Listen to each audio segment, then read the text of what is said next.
నమస్తే, welcome to Abhinav Bharat. వాళ్ళంతా గత ఎన్నికల్లో టీడీపీ నుంచి టికెట్లు దక్కని నాయకులు. పోనీలే, గవర్నమెంట్ వచ్చింది కదా, నామినేటెడ్ పదవులైనా దక్కుతాయనుకుంటే కూటమి పుణ్యమా అని అది కూడా గ్యారంటీ లేదు. అంతేకాదు, ఎన్నికల సమయంలో తాము చేసిన త్యాగాలకు ఇప్పటి వరకు ఎలాంటి ఫలితం అందక బాధపడుతున్నారు. ఏం మాట్లాడితే ఏం కోల్పోవాల్సి వస్తుందో అని చాలా డిప్లొమాటిక్గా సైలెంట్ అయిపోయారు. పార్టీ కార్యక్రమాలకు దూరంగా ఉంటున్నారు. కొంతమంది మాత్రం ఆక్రోశం తట్టుకోలేక అధినేతపైనే బాహాటంగా చిందులు తొక్కుతున్నారు. చాలా రోజులుగా ఈ తతంగాన్ని గమనిస్తున్న రాజకీయ వర్గాలు వాళ్ళందరూ త్వరలోనే పార్టీకి షాక్ ఇస్తాయని భావించారు. ఎవరు ఎటువైపు వెళ్తారు, ఎలాంటి విమర్శలు చేస్తారు అనే విషయంలో కూడా ఎవరి అంచనాలు వాళ్ళు వేసుకున్నారు.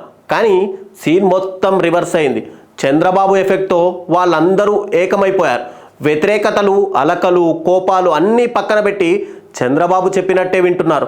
వాళ్ళెవరో కాదు, కృష్ణా జిల్లాకు చెందిన దేవినేని ఉమామహేశ్వరరావు, కొనకళ్ళ నారాయణ, బుద్ధా వెంకన్న వంటి సీనియర్ నాయకులు. వీళ్ళలో ఎన్నికల సమయంలో టికెట్ త్యాగం చేసిన వారు కొందరైతే పోటీలో ఉంటామని భావించి దానికి తగిన ఏర్పాట్లు పూర్తి చేసుకొని చివరకు టికెట్లు దక్కక వెనక్కి తగ్గిన వారు మరికొందరు.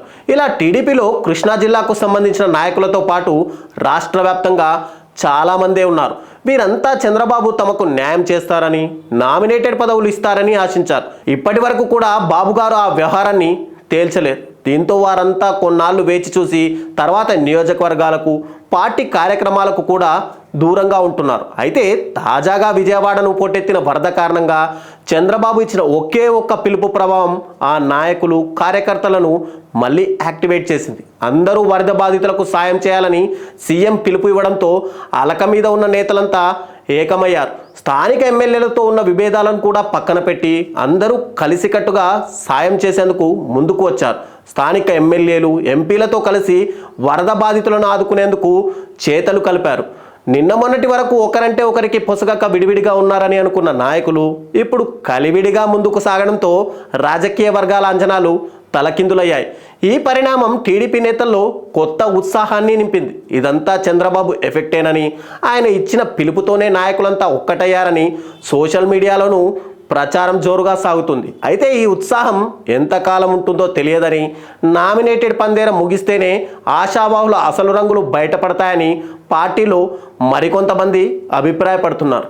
నాయకులారా, మీ పనితనం మీ అధినాయకులకు తెలియజేయాలనుకుంటున్నారు. ప్రజలారా, మీ సమస్యలను మీ నాయకులకు తెలియజేయాలనుకుంటున్నారు. ప్రజా సమస్యల పరిష్కార వేదిక మీ అభినవ్ భారత్.